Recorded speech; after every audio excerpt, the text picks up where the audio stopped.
Today we have a story of an entitled parent telling their own kid that they were a failure. We'll get into that in a bit, but first, entitled mom brings in a herd of children and stays at a store register for almost 2 hours. So I work in retail. I've posted a bit about the customers and situations I've met before, but there's usually not much to tell. I work in a very specific type of grocery store that's similar to Whole Foods, just a lot smaller and unknown. It caters to people who need additional support in society, mentally or physically disabled, immune compromised or on special diets, elderly and impoverished. Because of how delicate our customer base normally is, my team isn't trained to handle highly intense situations, as they almost never happen, and we stand by the motto of having perfect customer service. Despite the small store team, we do our best to clean and tidy everything up to picture-perfect standards, and try to never allow a customer to leave upset. Unlike the main chains like Walmart, the people that shop here tend to be very polite, almost neighborly.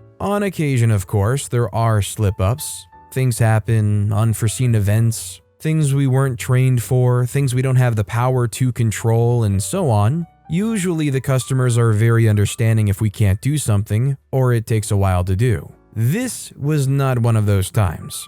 I work the registers at my store. I'm not the head cashier, but I was trained directly under him and know everything he does. I choose not to request a promotion because it's a lot of extra work for hardly a pay bump, but I am qualified to train new people and take on more difficult register situations. On this day, I was training a new person I'll call A. Our registers were right beside each other if she ever needed help, so I left her to it. Sometimes I noticed if an order would be more difficult, I called the customer to my register instead and let her help with the easier or smaller carts. Towards the end of the day, a very large order came in and she asked to handle it, so I let her do just that while I helped the rest of the line. It was about 3 carts worth, so it would take a significant amount of time, leaving only me to handle anyone else that comes up until she was done, essentially locking me at the register. The customer A was helping consisted of a mother and about 12 children of various ages. At least, the ones I could count.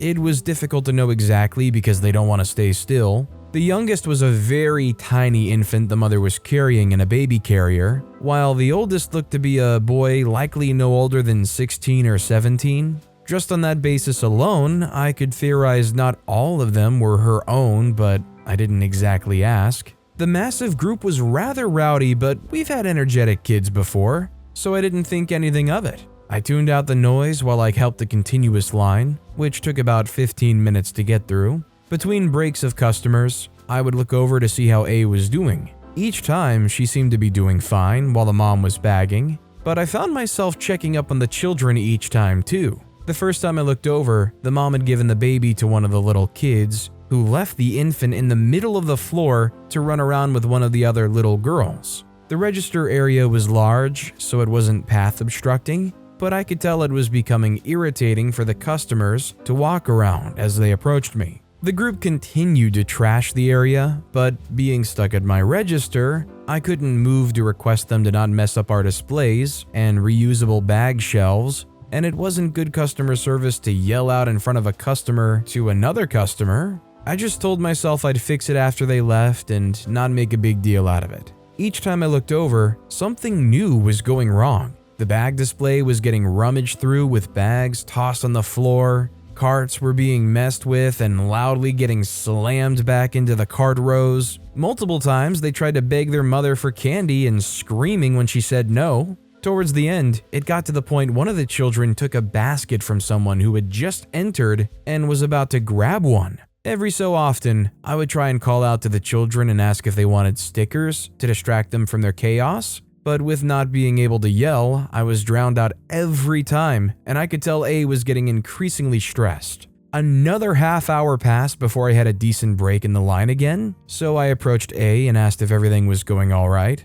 A said, "Yeah, it's alright, I'm almost finished." The entitled mother said it's fine. It would be better if she was faster than this. A said, "Sorry, I'm still in training and there's a lot here." The entitled mother says, "You don't need training to hold crap in front of a screen, but whatever." I noted the irritation and tried to lighten the mood, per our customer service motto. I said, "Would your kids like some stickers? I have a lot of options. Princesses, dinosaurs, Paw Patrol." "Absolutely not. They'll put them all over my car." I said, "Oh, that's fine. People say no sometimes, so it wasn't a big problem." Although I admit I was a tad irritated because I was really hoping to collectively distract them from trashing my department. Still, I tried to keep a smile. I said, "Would you like some help bagging?" She said, "Fine, you do it." A tad forceful in her tone, but it was a whatever. I'd be annoyed too if I had so many children running around my legs at that moment. As I started to bag, I began to notice two things.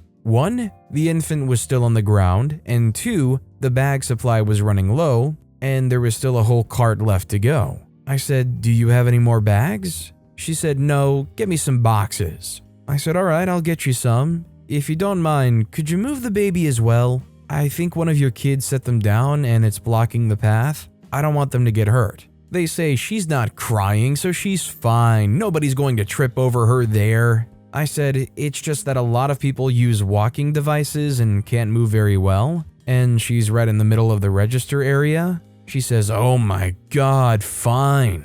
Of course, I was a bit in shock, but I didn't say anything about it. That wasn't my place. The child had pushed it with his foot, practically kicking this baby carrier with a young infant in it, and she just had no care about it. When the last bag was full, I left the register to start grabbing some boxes from our recycling box pile. Instead of throwing out stocking boxes, we fold them and put them at the registers to be used by customers instead of adding to extra waste with plastic or paper bags. It's part of what my store does to contribute to recycling and less landfill and pollution.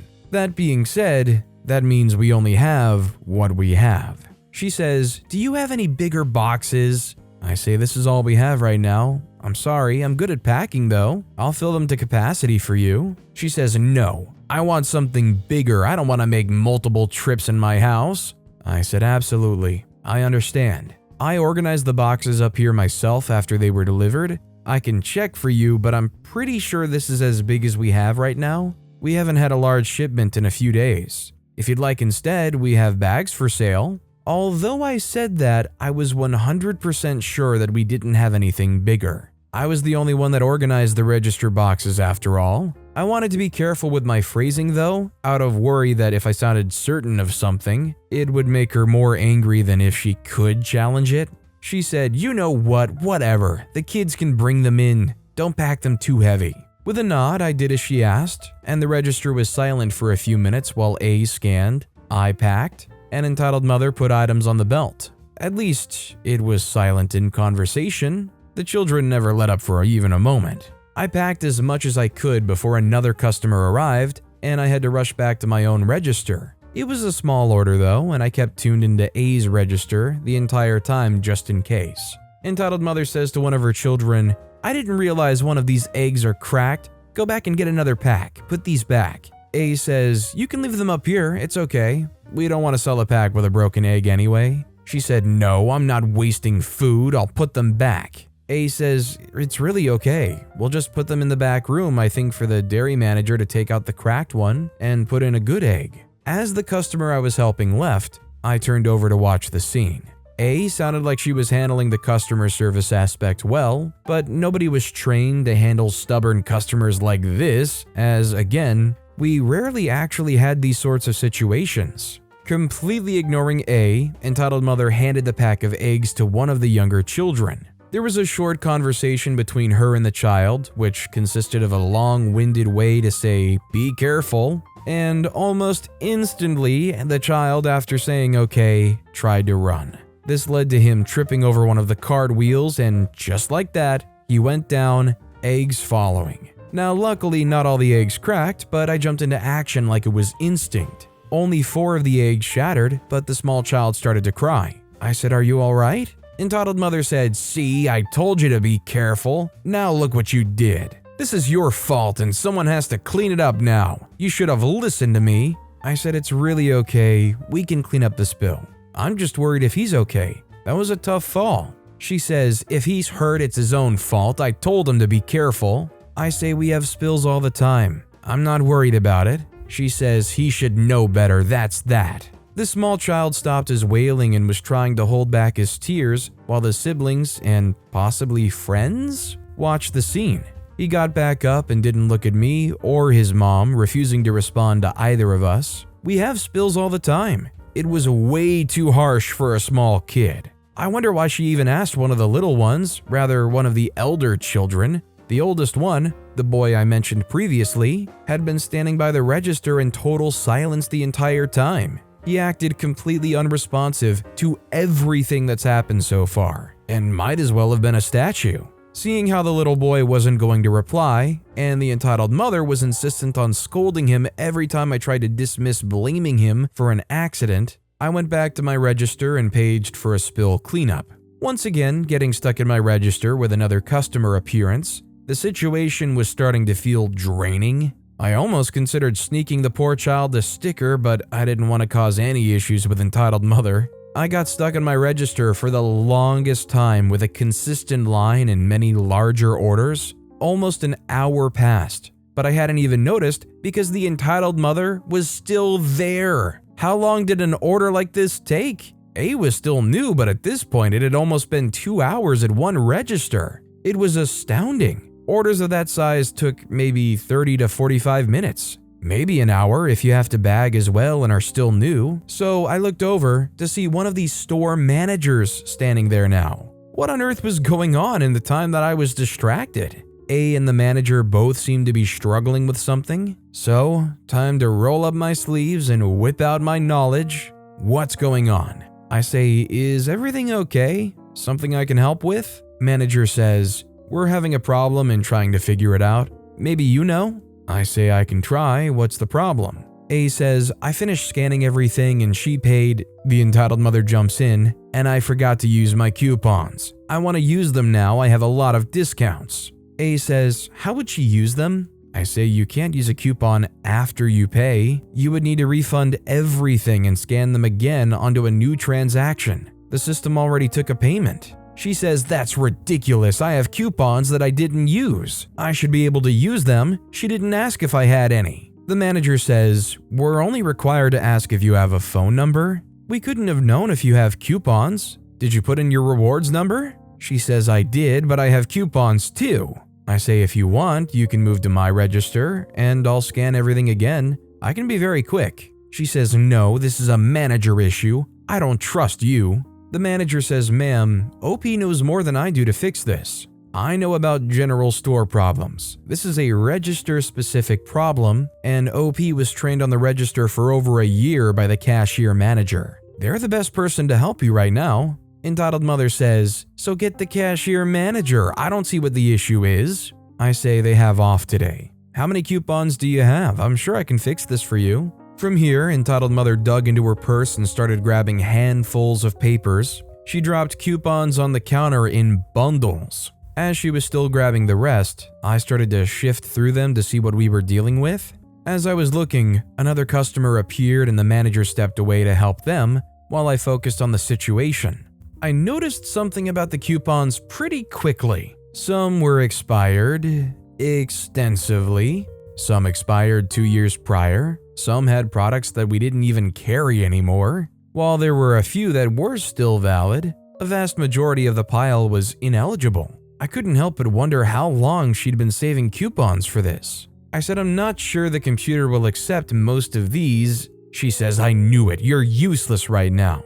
I'm just going to wait for the real manager to be done. Me, annoyed at being interrupted, I said I'm not sure the computer will accept most of these, but I am willing to price change the items on the computer and take the coupons anyway. It's something we can do if we're feeling generous. We don't have to offer that assistance to expired coupons. I thought my offer was good, but apparently entitled mother didn't see it that way. She said, are you being for real? This is almost $200 off. I said, okay, I'll take them for you. I saw her hesitate, then start to grab them and back them into her purse once again. I was entirely confused by the reaction, but decided not to fight it. Less work for me, I suppose? I didn't think about it back then, but writing it out now, I think she's been trying to recycle coupons and reuse them. It would explain why she had so many too, but I don't want to accuse. A said, well, if that's all for you today, would you like your receipt? She offered it out, and entitled mother practically snatched it and went to stuff it in one of the many boxes.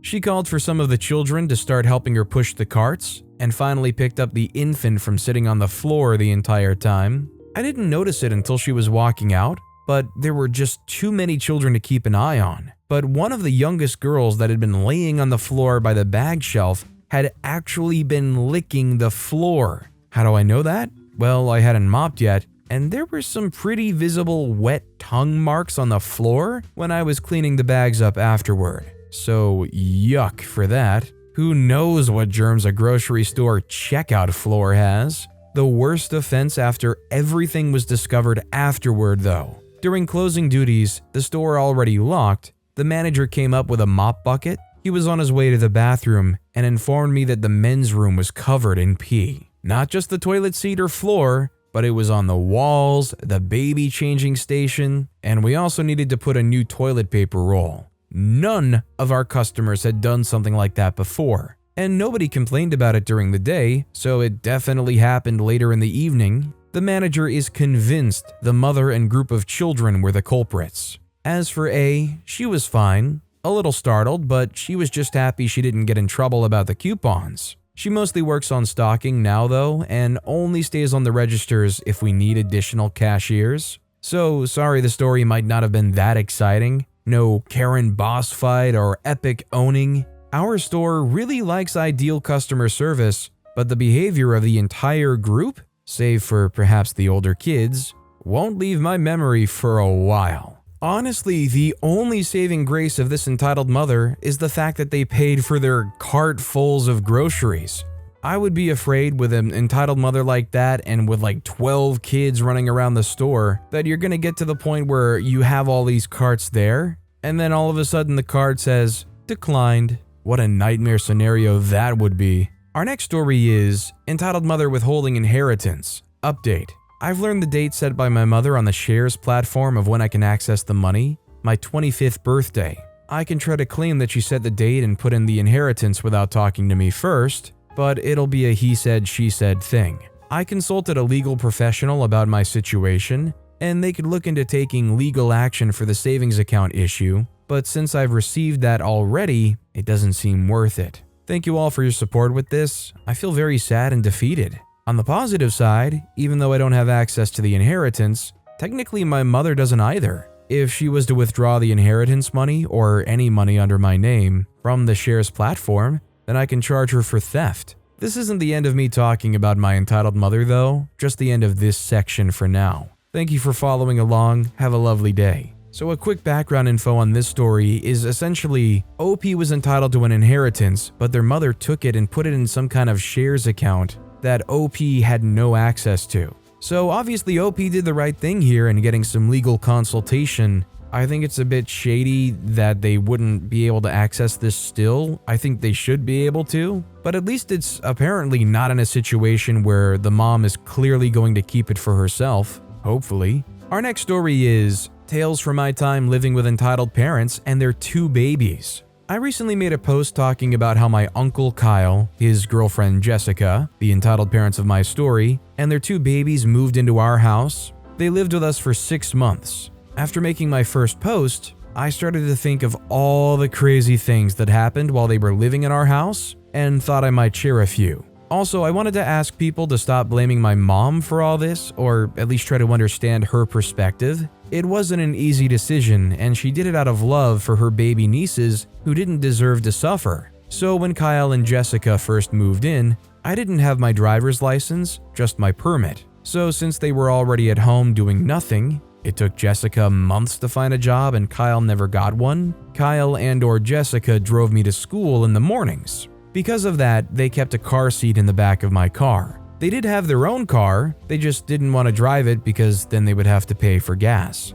We let them take my car to drive me to school since it helped us out. Unfortunately, they took that to mean they could take my car whenever they want. Several times I'd asked where my car went, and they'd taken it. There was this one time that I knew they were getting ready to leave, so I took my keys off the key rack and I put them in my room, aka the guest room. Both of them freaked out looking for the keys. They even asked me if I knew where they were. Eventually they were going to be late, so they just took their own car. I started to feel bad, so I asked my mom if they had a car seat in their car, because I thought that was why they were trying to take my car. But it turned out they did have a perfectly good car seat. They just didn't want to pay for their own gas and their car was dirty. Something else bothered me is the way that Jessica would always yell at my dog. I have a little lap dog and he's my baby. He's also an idiot. I can't stand when people yell at him. He's just a little guy. So when one of the babies would put their food on the ground, my puppy would run up and eat it really fast.